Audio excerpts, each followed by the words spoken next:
महेश चौधरी बोल रहा हूँ। आप टी इलेक्ट्रॉनिक्स चैनल देख रहे हैं। आज का टॉपिक जो है सिंगल फेज और थ्री फेज में क्या अंतर है इसके बारे में बताऊंगा।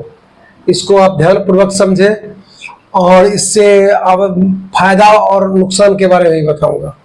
तो सिंगल फेज सप्लाई जो है हमारे घरों में कैसे आता है, इसको पहले आप समझिए कि अपने पास क्या है कि ये ट्रांसफार्मर है।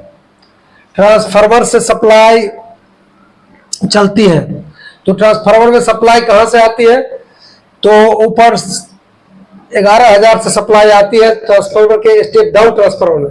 और स्टेप डाउन ट्रांसफार्मर में जो सेकेंडरी वाइंडिंग होता है वो स्टार कनेक्शन होता है। ये आपको सेकेंडरी वाइंडिंग का स्टार कनेक्शन है, यानी कि ये ट्रांसफार्मर का कनेक्शन है। इससे थ्री फेज सप्लाई आया और इसका स्टार कनेक्शन है। तो स्टार कनेक्शन से हम न्यूट्रल को ले लिए और ये स्टार कनेक्शन 3 फेज है, आर वाई बी, ये तीनों फेज निकलता है जो अपने घरों तक चल के आती है। अब आप देख लीजिए क्या होता है कि पहले लोग जनरली घरों में सिंगल फेज की सप्लाई लेते हैं। सिंगल सप्लाई इसलिए लेते हैं कि चूंकि जिनके घरों में लोड कम है, 5 से 7 किलोवाट तक का लोड है, तो वो सिंगल फेज की सप्लाई ले लेते हैं। जिनके पास 2-4 बल्ब जलाने हैं, 2-4 पंखे चलाने हैं, एक आध टीवी चलाने हैं, फ्रिज चलाने, तो अपना 5 किलोवाट के लगभग हो जाता है, तो उससे अपना सिंगल फेज का सप्लाई ले लेता है लोग। लेकिन जनरली जिसके घर बहुत ही बड़े हैं, जिसमें 2-4-5 एसी चलेगी, उस पर हीटर चलेगी, गीजर चलेगी, तो उसके लिए लोग थ्री फेज सप्लाई की आवश्यकता पड़ती है और थ्री फेज सप्लाई लेना भी चाहिए। उसमें होता क्या है कि अगर आप सिंगल पे सप्लाई ले लेंगे तो आपका वोल्टेज ड्रॉप होगा और आपकी एसी तो निश्चित नहीं चलेगी।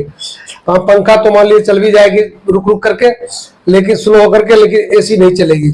इसके लिए लोग थ्री पे सप्लाई लेते हैं और वो कर दिए और कनेक्शन कर करके पंखा चला दिए, बल्ब चला दिए, लैंप चला दिए, सॉकेट चला दिए और अपना चल गया।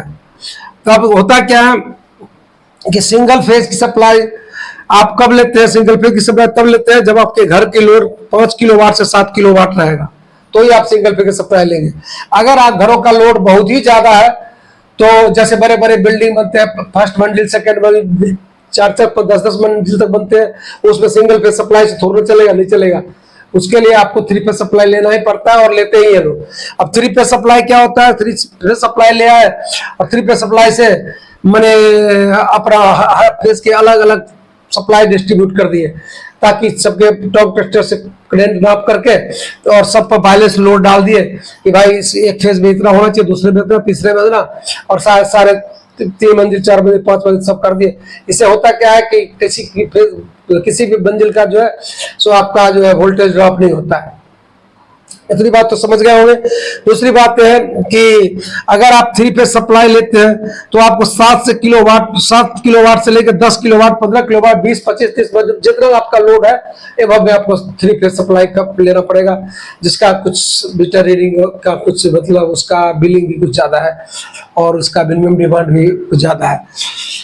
फिर आपका थ्री फेज सप्लाई से बहुत सारा काम होता है। थ्री फेज सप्लाई से आपकी पूरी इंडस्ट्री में बड़ी बड़ी मोटरें चलती है।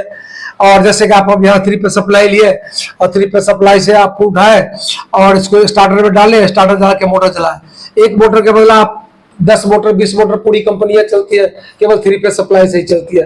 तो आपको समझ में आ गया आप सिंगल फेज और थ्री फेज में क्या अंतर है।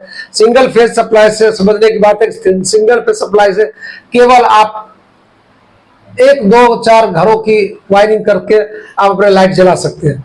और अगर अधिक अगर आपके घर के लोड है, उस परिस्थिति में आपको थ्री फेज सप्लाई लेने ही पड़ेंगे और लेना भी चाहिए। इसलिए आपको सप्लाई थ्री फेज लेंगे तो आपको सबसे बड़ा बात है वोल्टेज प्रॉब्लम नहीं होगा। एक दूसरी बात है कि आपका सप्लाई हमेशा जो है बना रहेगा। और एसी के लिए और आपको गीजर के लिए तो फुल वोल्ट सप्लाई कम से कम 230-240 वोल्ट सप्लाई तो चाहिए ही चाहिए। अगर आपका 200 है और 185, 80, 90 सप्लाई है तो गीजर तो ऑन भी नहीं होगा, गीजर से तो पानी गर्म भी नहीं होगा, एसी भी नहीं चलेगा, बार बार बंद होगा, ट्रिप करेगा। इसलिए थ्री फेज सप्लाई से इतने फायदे तो जरूर है। दूसरा बात है कि अब एक बात और आपको मैंने बताना छोड़ दिया इसमें, अगर आपको वोल्टेज देखना है और या एम्पियर देखना है तो आपको किसी चीज की जरूरत नहीं है। एक एम्पियर मीटर आता है, आप इसके एम्पियर मीटर जो है कहीं बीच में लगा सकते हैं। एक एम्पियर मीटर आप कहीं बीच में लगा सकते हैं। एम्पियर मीटर लाइन के सीरीज में लगता है अपने आप वोल्टेज देखने के लिए कि आप कहाँ पूरे दिन मीटर ढूंढते रहेंगे और उससे लोड देखें कि भाई वोल्टेज कितना है। और आप देख लिए कि इस फेज में इतना एम्पियर चल रहा है, दूसरे फेज में आप फिर इसमें भी आप एम्पियर मीटर लगा सकते हैं, इसमें भी एम्पियर मीटर लगा लेंगे, फिर आप तीसरे फेज में भी एम्पियर मीटर लगा लेंगे, तीसरे फेज में एम्पियर मीटर लगा लेंगे। आपको पता चल जाएगा कि हमारे किस फेज में कितना लोड चल रहा है। अब आपको वोल्टेज देखना है, इसके लिए वोल्टेज मीटर भी लगा देंगे। इसके लिए वोल्टेज मीटर कैसे लगेगा, ऐसे लगा करके इसमें वोल्टेज मीटर लगा देंगे, फिर आप इस फेज में भी वोल्टेज मीटर लगा देंगे, फिर आप इस फेज में भी वोल्टेज मीटर लगा देंगे। तो इसमें क्या है कि आप वोल्टेज हमेशा आप देखते रहेंगे कि वोल्टेज जितना वोल्टेज आएगा आपको दिखाएगा, या इसमें भाई 220 वोल्ट है, इसमें 230 वोल्ट है, 210 वोल्ट है, ऐसे करके दिखाते रहेगा। तो आपको कोई दिक्कत नहीं आएगी कि आपके मतलब किस फेज पे कितना लोड है। एक बात ध्यान देने की बात है, एम्पियर मीटर हमेशा सीरीज में जुड़ता है। एम्पियर मीटर हमेशा जो है सीरीज में जुड़ता है और वोल्टेज मीटर हमेशा पैरेलल में जुड़ता है। ये पैरेलल में जुड़ता है। ऐसा नहीं कि आप इसको वोल्टेज मीटर को सीरीज में लगा देंगे तो आपको नहीं दिखाएगा, और इसको जो है पैरेलल में ही जोड़ा जाएगा। अब आपको समझ में आ गया होगा कि वोल्ट में सिंगल फेज और 3 फेज में क्या अंतर है करके हम लैंप में, फैन में या और एसी में जहां भी ले जाता है वहां उसको चलाते हैं। उसी समय अगर वोल्टेज की ड्रॉपिंग हो गई तो सिंगल फेज हमें बहुत बड़ी परेशानी होगी कि हम उसका कुछ भी नहीं कर सकते। लेकिन 3 फेज सप्लाई अगर हमारे घर में है तो 3 फेज सप्लाई से हम उसको ले जाएंगे, और जिससे कि हम अपने फ्रिज को, कूलर को और एसी को सभी को एक फेज अलग अलग दे करके हम अपने लोड को बैलेंस कर करके हम चला सकते हैं, और हमें कोई परेशानी नहीं होगी। और अच्छा हमारा एसी भी कूलिंग करेगा, हमारा गीजर भी काम करेगा, हमारा सारा चीज काम करेगा। ठीक। दूसरा बात कि सिंगल फेज का क्या होता है, एक ही वेव बनता है जो पॉजिटिव निगेटिव बनता है। लेकिन 3 फेज में ऐसा नहीं होता है।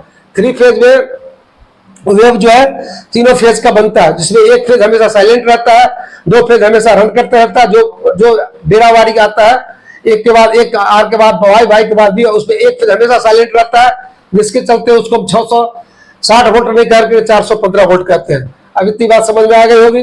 धन्यवाद धन्यवाद धन्यवाद। अगर आप चैनल पर नए हैं तो आप सब्सक्राइब करें, शेयर करें, लाइक करें और कमेंट करें।